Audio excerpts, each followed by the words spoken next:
It's Wednesday, July 11th, and on this night, the Trump baby ready to take to the skies as the president himself takes on his friends. His NATO allies confronted like foes and freeloaders. They might not like that he might be right. This is a day when countries have gone to their corners. Also tonight, growing anger over Greyhound. Who's going to pick up its abandoned routes, and why wasn't the government told this was about to happen? What's lost when Greyhound goes? And why loss is a touchy subject in England right now after a bad day on the pitch. This is The National.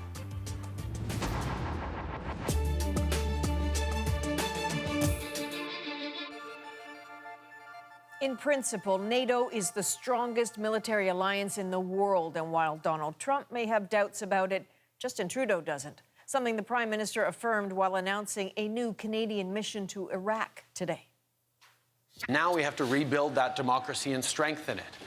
NATO is going to take a significant role in that, and Canada is going to commit 250 troops, a number of helicopters, and we're actually offering to command that mission for the first year. This is something that we believe in deeply. Canada already has about 850 troops in Iraq, something Trudeau has pointed out since Trump started demanding NATO allies increase their spending. But it wasn't just Canada on the defensive at today's summit. Catherine Cullen explains from Brussels. It's an unfair burden on the United States.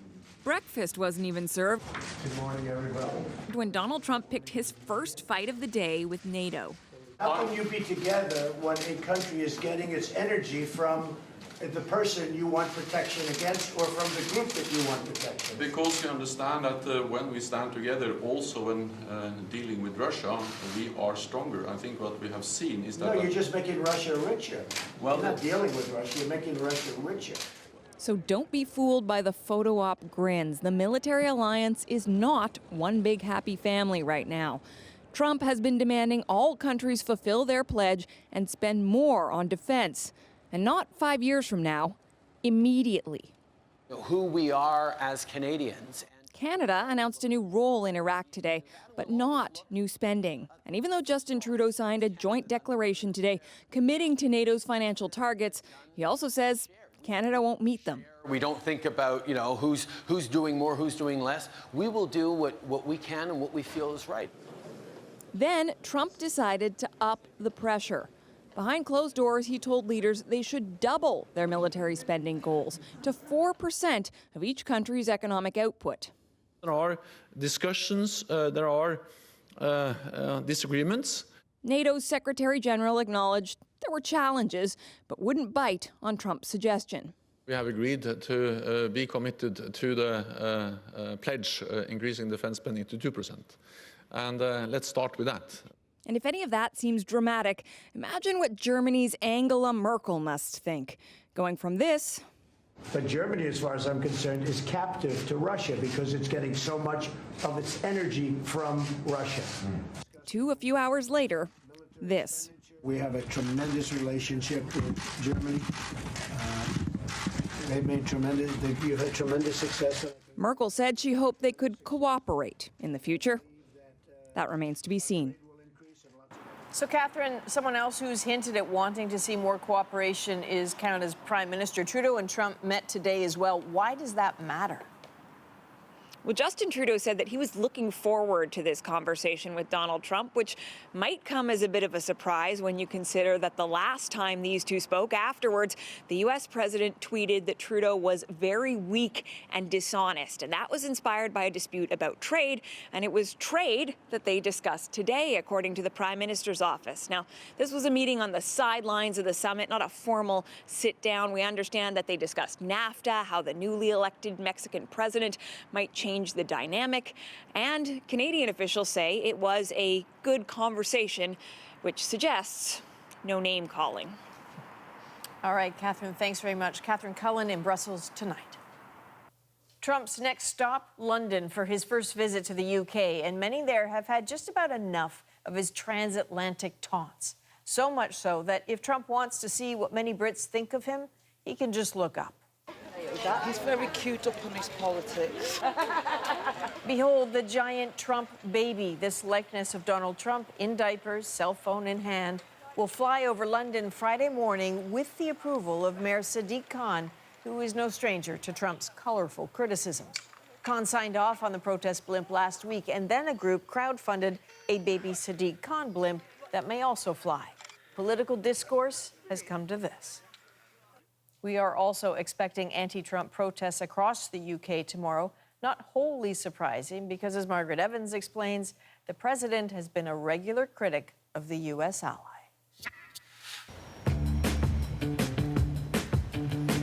Former British Prime Minister Sir Winston Churchill first coined the phrase the special relationship to describe Anglo-American relations back in 1946, and it's been a much cherished notion here ever since. But it hasn't offered Britain immunity from insult when it comes to the U.S. administration of Donald J. Trump. So, let us count the ways. No-go zones. Even before Mr. Trump became President Trump, he was ruffling feathers on this side of the pond. In 2015, he claimed there were radicalized no-go zones that the British police were afraid to enter. And then when he was in office, he falsely blamed a rise in UK crime on what he called radical Islamic terror. London's Mayor Sadiq Khan. He's been targeted more than once by the U.S. president. The tweets that really offended were the ones that came right in the midst of the London Bridge attack. First, Trump used it to justify his call for a travel ban on 6 Muslim-majority countries. Then he called the London mayor pathetic and took his comments urging Londoners to remain calm out of context. Backing the far right. In November, Donald Trump retweeted a series of anti-Muslim videos posted by an extreme right fringe group called Britain First. And even though anxious to reach a post-Brexit trade deal with Trump, the British Prime Minister Theresa May felt compelled to intervene, telling Trump it was wrong to give voice to hateful narratives. It was the wrong thing to do. Remember when Donald Trump accused Barack Obama of wiretapping Trump Tower? And then his spokesman pushed the envelope even further by repeating some media reports that British intelligence had helped him do it. Britain's James Bond agencies were not amused. In fact, GCHQ, the surveillance agency, actually issued a rare statement calling the allegations utterly ridiculous. Last but not least, the National Health Service. If there's one thing you really don't want to mess with in Britain, it is the NHS. It's right up there with the monarchy and football when it comes to British values. The Brits even celebrated the NHS in the opening ceremonies at the London Olympics in 2012. Earlier this year, Trump sent out a tweet decrying universal health care, implying Brits were marching against it. Wrong, tweeted back the British Labour leader Jeremy Corbyn. People marched because we love our NHS. Healthcare is a human right. And that is just a small taste of some of the clouds on the horizon ahead of the Trump visit. Margaret Evans, CBC News, London. So what comes next? Trump's to-do list is a bit busy. Friday, he will hold talks with Theresa May at Chequers, the Prime Minister's country retreat. After a press conference, it's off to Windsor Castle to meet the Queen. Then he will fly to Scotland to stay at one of his golf courses. On Sunday, he leaves for Helsinki for next week's meeting with Russian President Vladimir Putin. Here's what else we're working on tonight on The National. Filling the gap left by Greyhound's canceled bus service. Politicians across the country are calling for solutions to help people in smaller communities. Plus, a dark side to the beautiful game. Activists in the UK warn of an increase in domestic violence when England is on the pitch. But first to Thailand, where we now have the first images of that boys soccer team and their coach a day after the last of them were finally rescued from that flooded cave. They're all being treated in hospital, and doctors expect most will be discharged in a week. Our Briar Stewart is there with more on the team's ordeal and the dangerous mission that got them out. They're the first images of the soccer team together again. No longer huddled on that rocky ledge, but side by side in hospital beds. Some waved for the cameras while overjoyed relatives looked on from behind a protective barrier because they're still in isolation. The video was released as part of a massive marathon news conference that gave a clearer picture of just what crews were up against. We had to work fast, this Thai Navy SEAL says, because we didn't know when the water would come in. At the start, it was rising by 8 centimeters an hour. The Thai Navy SEALs had never navigated a flooded, dark cave before, and the divers were out of contact for hours at a time. It was very stressful for me and my team, he says, because we didn't know if they would come back alive. And one didn't. Even after the boys were discovered, it was still a dangerous operation. Salman Gunan died while setting up oxygen canisters. That very real risk was why officials are so grateful for the expert divers who stepped in to help. It was a pair from the UK that was able to swim further into the cave and find the team in the first place. When the English diver got there, he says, the kids were running to see him. Thank you. How many of you? 13. Brilliant. Only one in the group spoke English, 14-year-old Aldusaman. His teachers always stress the importance of learning languages, and Saman speaks 4. His parents are from an unrecognized state in Myanmar, and he came to Thailand alone to go to school. Like 80% of the students here, he's an ethnic minority and stateless, but celebrated by his classmates.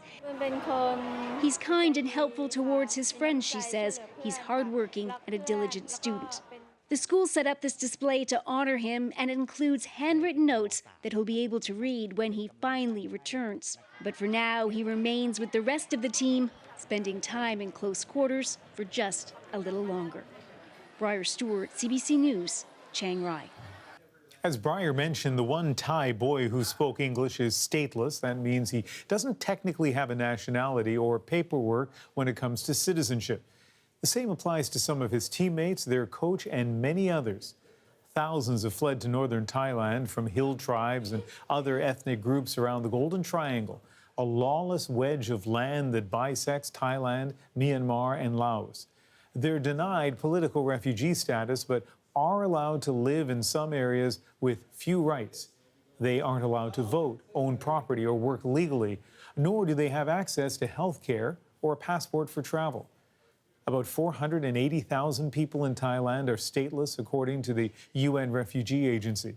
But some human rights groups claim the number could be as high as 3 million in a nation of nearly 70 million. Back home now, where police continue the search for human remains in the case of alleged serial killer Bruce McArthur.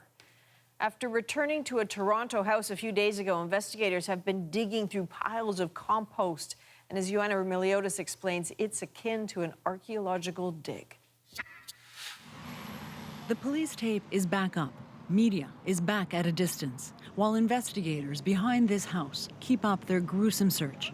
Police haven't said what human remains the coroner's office came to collect last week, only that it may take weeks to attach a name and a murdered life to them.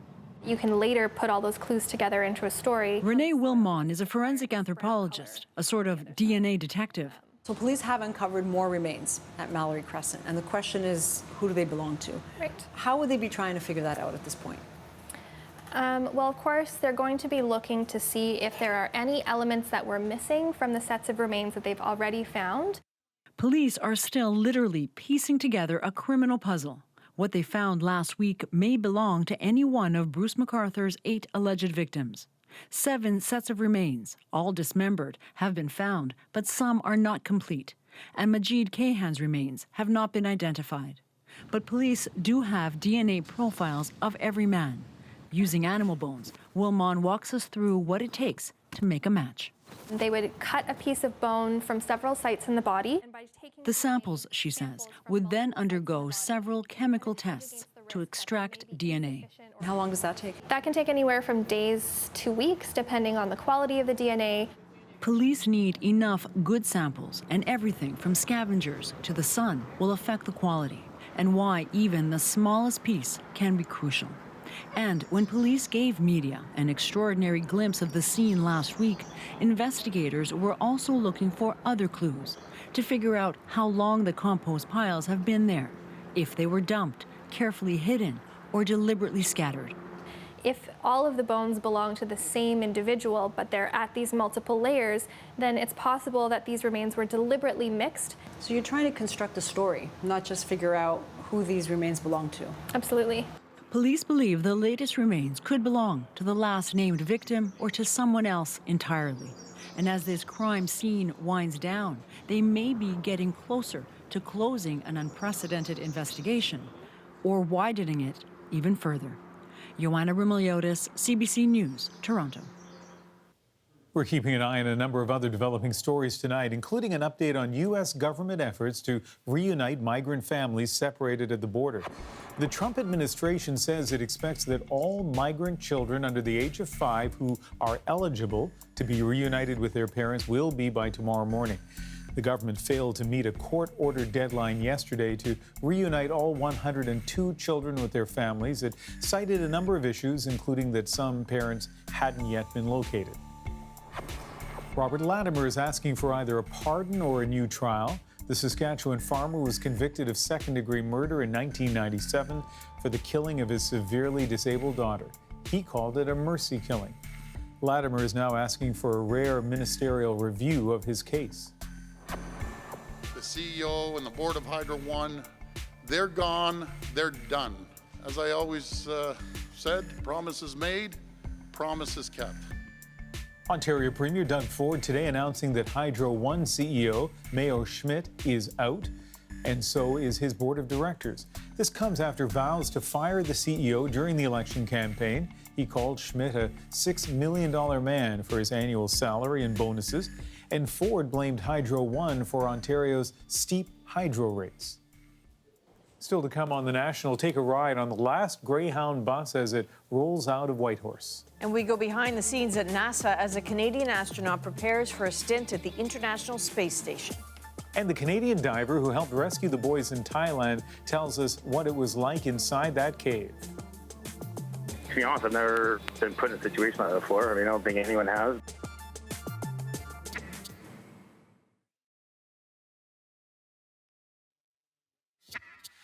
How else are we supposed to get up there if we're not going to be hitchhiking and they're not going to put a bus? I don't have the money to take a train or a plane or anything like that. Greyhound's announcement this week that it would slash bus service to a large part of Canada, mainly in the West, was a blow to those who rely heavily on the service, including rural and Indigenous communities. And some are calling for the federal government to take action to replace the bus service. Greyhound Canada surprised many on Monday with the news that it will be shutting down all but one route in BC, Alberta, Manitoba, Saskatchewan, and Northern Ontario. They'll be gone at the end of October. Greyhound will continue serving Ontario and Quebec. The federal government said today it was also caught off guard by the news, and Greyhound never told them it was cutting back. At no point in the conversations did Greyhound ever signal that they were completely cut services, and that's an important fact. Still, a chorus of politicians is urging the Trudeau government to step in, calling this an issue of national importance. The NDP says federal funding is needed so that no community is left stranded.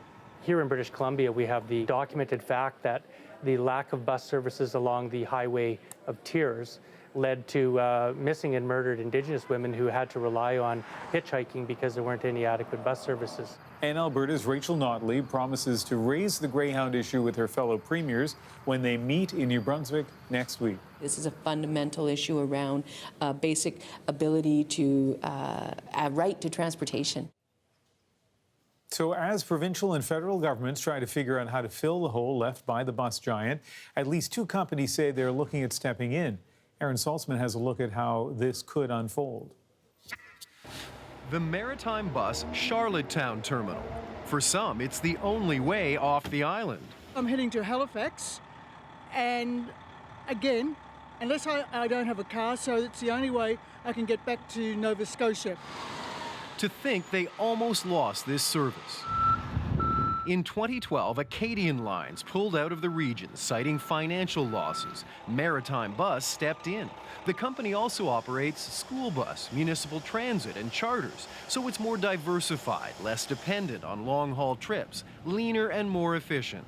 You can have one singular management group You can share expenses of mechanics, overheads in your shop. So a synergy of operation, collectively, the divisions do work. But could it work in the West, where Greyhound says the bus business isn't viable? I think that we can come up with a solution that would be cost-effective. He says it might take government help and probably a coalition of private companies. Some are already set to hit the road.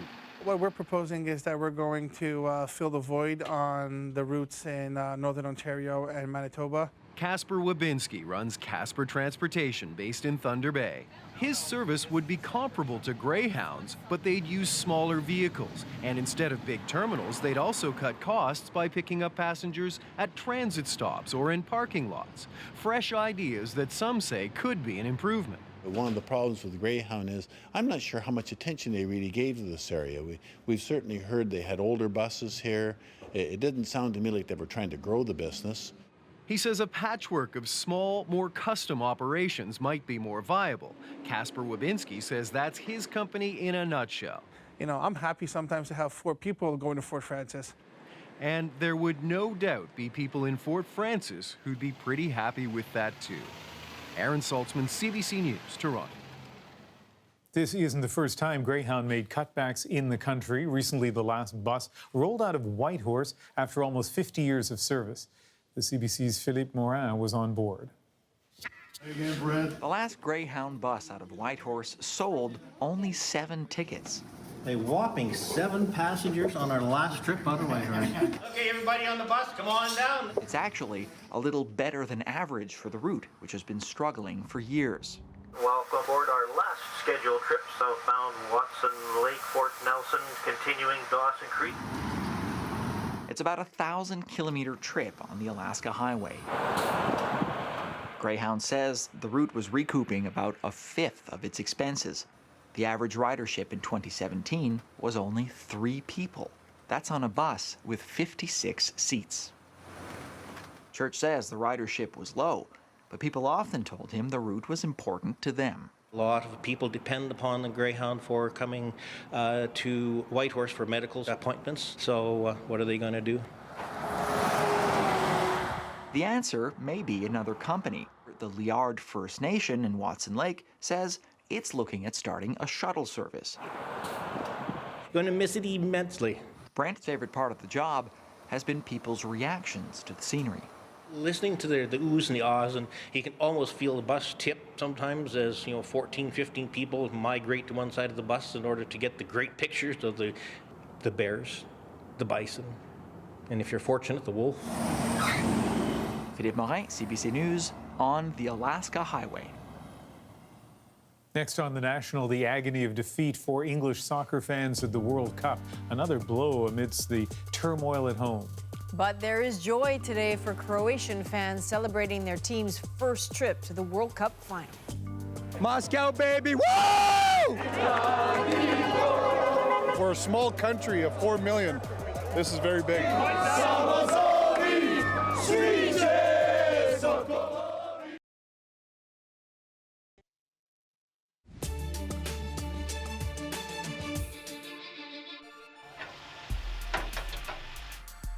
Tonight on The National, a new mobile camp being set up in Northern Ontario for crews working to get a number of forest fires under control. One of the communities under threat is Temagami, northeast of Sudbury. So far, nearly 24 homes have been put under evacuation orders. Other people have been warned to be ready to leave if things get worse. Rain is not expected in this area until Friday. CN Rail says its crews are responding tonight to a train derailment north of Pemberton here in BC. As you can see, several cars went off the tracks, at least one of them into the lake. CN says it doesn't believe any dangerous goods were on board. The company believes the cars were carrying wood products. There are no reports of injuries. The labor market has been strong, and most importantly, inflation is on target. In this context, higher interest rates will be warranted to keep inflation near target. An announcement today that the Bank of Canada raised its benchmark interest rate to 1.5%. That's an increase of 0.25 percentage points. This is the 4th time in about a year that the central bank has decided to raise its rate. it will affect how much consumers pay for things like mortgages and lines of credit.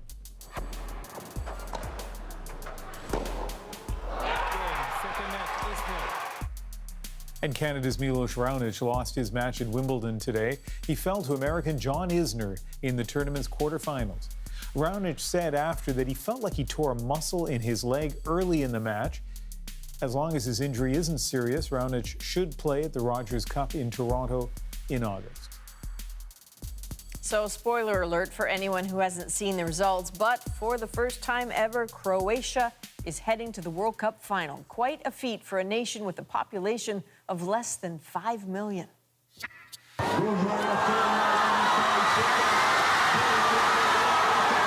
This was Croatia's capital moments after it beat England 2-1 in the semifinals. The celebrations then rippled across the globe. Have a look at this, the Croatian Cultural Center in Vancouver. Other than my daughter being born, this is probably the greatest moment of my life. Tears fell. Yes. It's a miracle, really. I can't explain it with words. England assumed they would beat us. So it feels really good to show them how you play a game of football. I'm sorry. We're going for it. We're going all the way. We're going to take the whole thing. It's not coming home. You're going home, England, and it's coming to the Adriatic. Croatia will battle France for the World Cup this Sunday. Now, of course, today's game brought some English fans literally to tears. Our CBC team in Ottawa caught up with one of them shortly after the game. I've never watched England go past the semi-final stage. We haven't won the tournament since 1966. I have my brother from England, and what I watched today was a tournament of gentlemen. Croatia hugged. They deserved to win. England were not there, but what matters is sport won today. There was no cheats. There was no rolling around. There was honest, working-class sportsmen. England's World Cup journey was remarkable. For many, it was a welcome break from a string of negative headlines. Despite overperforming, the loss is still a blow to the English psyche. From London, here's the CBC's Thomas Daigle. If only for a moment, divisions dissolved. Brexit took a back seat. On everyone's face, this nation became one. It's got nothing to do with Brexit, it's got nothing to do with religion, nothing to do with politics. It's just to do with every single person on this estate getting behind our country. This southeast London neighborhood, like all of England, became glued to the dream on screen. After all, their team hadn't made it this far in 28 years. It's coming home. Yes, football's coming home. That eternally optimistic phrase heard in every corner of England. A rallying cry first coined in a song in '96. Lately serving as an unofficial national anthem. Even performed at Buckingham Palace. World Cup fever boosted not only national morale, but the Brexit-battered economy, too. Soccer fans spent nearly $1 billion just for this week's semifinals. The English snatched up waistcoats, an ode to the signature style of Gareth Southgate, the team manager and new national hero. He should probably run for Prime Minister. A fashion item suddenly so hot, team sponsor Marks & Spencer couldn't keep it in store. I was not a renowned fashion icon throughout my playing career, so it's rather strange to feel that way now. After all that, what England had left was one last goal.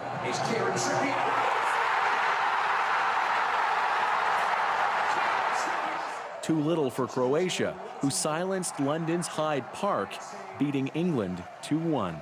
It's the first time in my lifetime we've got to the semi-finals, so I'm just happy with that. I thought we played pretty well, but then the second half they just took over, and I'm pretty gutted. The nation united one more night, this time in its dismay. Thomas Daigle, CBC News, London. Curiously, English police could have a long night ahead of them now. While soccer is called the beautiful game, a current campaign in the UK is highlighting an uglier side. This graphic poster is from the National Centre for Domestic Violence. Blood from a woman's mouth forms the flag of England, St. George's Cross, with the tagline, "When England gets beaten, so does she." The campaign draws on research that looked at the number of domestic violence incidents reported to police during 3 previous World Cups. The studies found a 38% spike in domestic violence when England lost a match and a 26% spike when it won or tied. There was also an 11% increase in reports the day after England played, no matter the outcome. Maybe it's the alcohol, maybe it's the emotion. Either way, police departments across the UK have tweeted out their own warnings. This one from a police service that upped its response to domestic abuse calls during England matches. The National Centre for Domestic Violence warns this isn't just an England problem. It also released 2 posters in time for the France-Belgium game yesterday. Still ahead on The National, he says he was just a small piece in a large puzzle. The Canadian diver who helped rescue 12 boys and their coach from that cave in Thailand. When they say zero visibility, they mean zero visibility. And a reminder, you can always get a closer look at our top stories on our Instagram page. Today, images we'll never get tired of, the incredible scenes as Thailand celebrated the rescue of the wild boars. Follow us at CBC The National.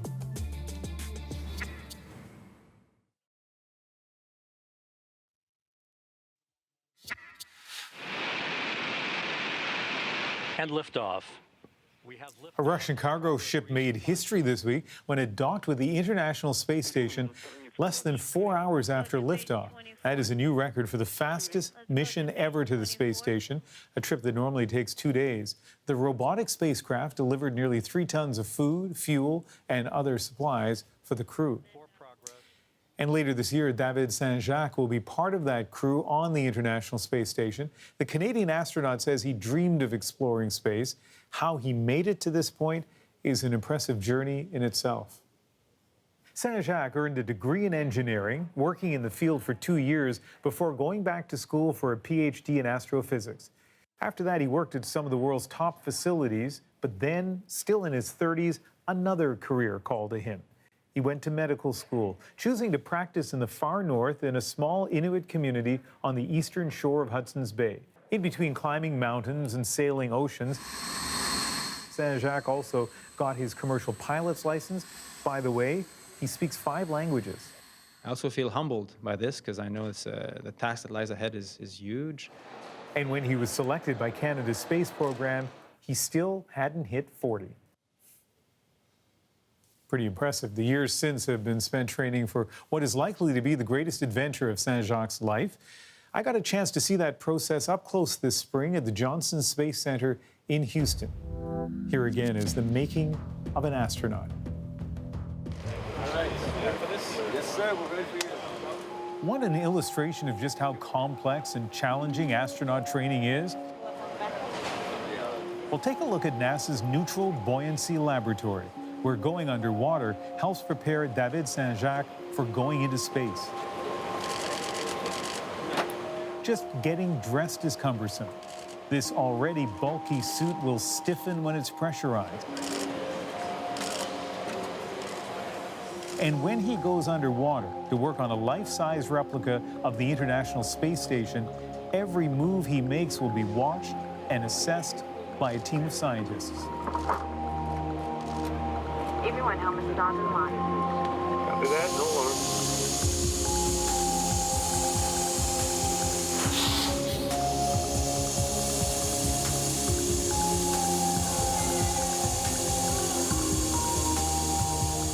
All these training sessions, they represent things that I must know and I must master, not to try to please an instructor or to pass a test, but I must know them if I want to survive. And so that added sense of reality, of urgency, of this kind of animal fear is what drives me to really focus. Okay, so I have stowed the new DDCU to the cedar cart. All right, right, David, welcome to Argos. We are the active response gravity offload system, and it's going to simulate zero gravity for you. So go through our various mock-ups here, do some electrical repair work for the station, get you a full hour in the system. Very good. Preparation for space goes from underwater to midair. Argos is not as simple as it may look. Those harnesses are connected to sensors that come very close, we're told, to matching the challenge of weightlessness on the ISS. It's a strange feeling because it's a feeling that your body is not used to. We're always used to having gravity or a wall or the floor to push against, counteract against. One of the things about space flight is the absence of that. You are floating around, but you're not floating in water. We can train in water, but in water you can cheat, you can swim. So we train on Argos to learn that, to learn the art. For example, if I'm holding on with both hands, before I release one hand, I better make sure I have no rotation going. Because if I push and then release and push, I'm just gonna keep spinning. And maybe my wrist is too weak to fight that, so I'm gonna be flailing back, right? So you learn that by mistake. So you're better now than you were when you first did it?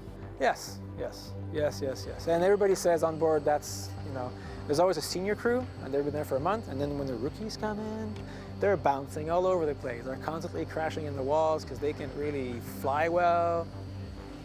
So there's a learning curve to it. Great, job well done. You're good to go, dude.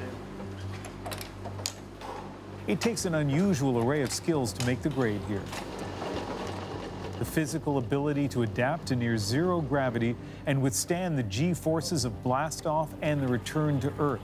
The stamina to work out about 2 hours a day on the ISS to try to maintain muscle and bone mass. But in an instant, survival in space can require much more than just brawn. We look for the decrease in some chemical that eats ice. Very good. Excellent. Perhaps it's like being back in medical school, constantly being tested.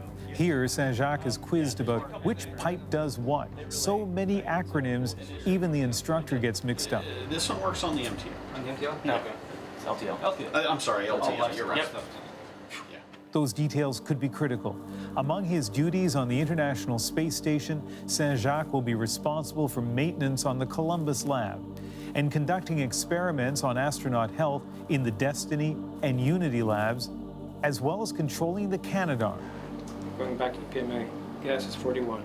Replicated in training in this virtual reality lab. I was in the zone. And, you know, all this virtual training that we do, spaceflight is one of those things you cannot train for real. You have to fake it. You have to play astronaut all the time. And it only works if you make an effort to believe in it. Ready, you're ready. If you make an effort to put yourself there and you say, today, I am really in the cupola, in space station, really about to capture a spacecraft worth several hundreds of millions of dollars, and with the whole world watching, I must not screw this up. Anything make you nervous or anxious now? You always have this, this tension that you're being evaluated, and that kind of fades away after years. But the self-imposed tension that this may be my last chance to train this may be the last time I have an instructor available to answer this question on this topic. There's a sense of urgency, and the nearer and nearer you get to the launch, the more and more responsible you feel for your own training, and the more and more you realize that at the end of the day, it's just between you and yourself, whether you're really ready. Ready for this December, just over 5 months from now. The Russians now provide transport to the International Space Station, and Saint-Jacques has been training to co-pilot the Soyuz launch from Kazakhstan alongside Russian cosmonaut Oleg Kononenko. American astronaut Anne McClain is the third member of this mission. Does that mean you're going to be the mediator up there? Interesting question. You know, between us, the crew, astronauts, cosmonauts from different countries, we're like brothers and sisters in arms. We really feel fortunate that we are above the earthly fights. Even right now, because, I mean, you can't help but look at the headlines and see the tensions between Russia and the United States. Does any of that seep into your world at all? We are in lockstep, yeah, and it is one of the beauties of the space program. To me, is one of the things I'm most proud of, to be part of one of those areas of human endeavor where we actually honestly want to work together achieving a common goal. Is there anything in your life up until now, and you've had such an accomplished background, but is there anything in particular that more than anything prepared you for this moment?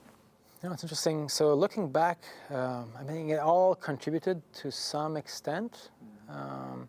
Certainly dealing with medical emergencies, maybe from a psychological perspective, was pretty near to that. But then working as an astrophysicist on very expensive equipment, doing repairs there, you also get a sense of, acute sense of responsibility. You don't want to mess that up. And then, perhaps living as a married man with children, you learn a lot about teamwork. You learn a lot about feeding out for other people's emotions. And at the end of the day, I think we see it from experience. The vast majority of problems people ever have in space flights are based on human relationships and communication. So you have to feel ready for that aspect. You're not just there to push buttons. It has been 2 years of mastering his skills in Europe, Russia, Japan, and of course in the US. There's the incredible miracle of international collaboration that it represents, especially this day and age. We should never forget that the space station was built by 16 nations, the 4 biggest contributors being the United States, Russia, Germany, and Japan.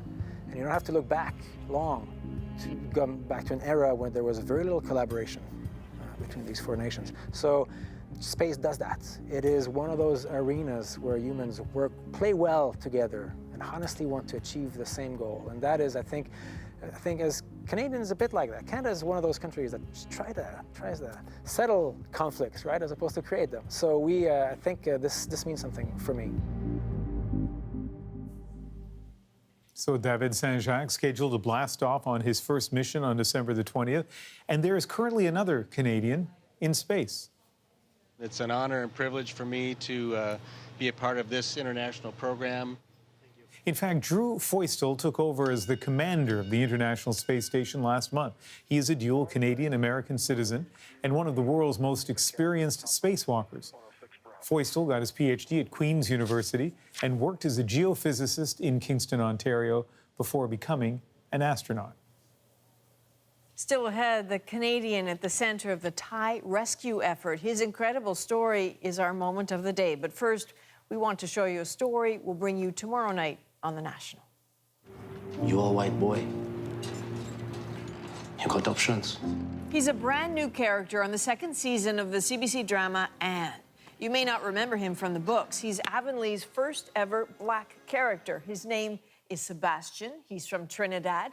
And as Deanna Sumanak discovers, his presence is part of a growing trend in period dramas to include more diverse characters and make the story more historically accurate. So I said to her, did you have any idea that there have been black people in Prince Edward Island since 1751? And she was like, no, I didn't. And I was like, most people don't. Let me tell you. That story tomorrow night on The National.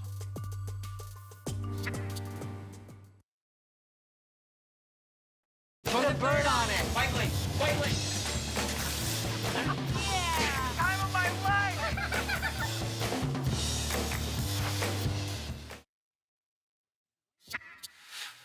Every bit of news about that boys' soccer team trapped in Thailand grabbed the world's attention. And with it came a roller coaster of emotions, from the joy of finally finding them to fears over how to get them out.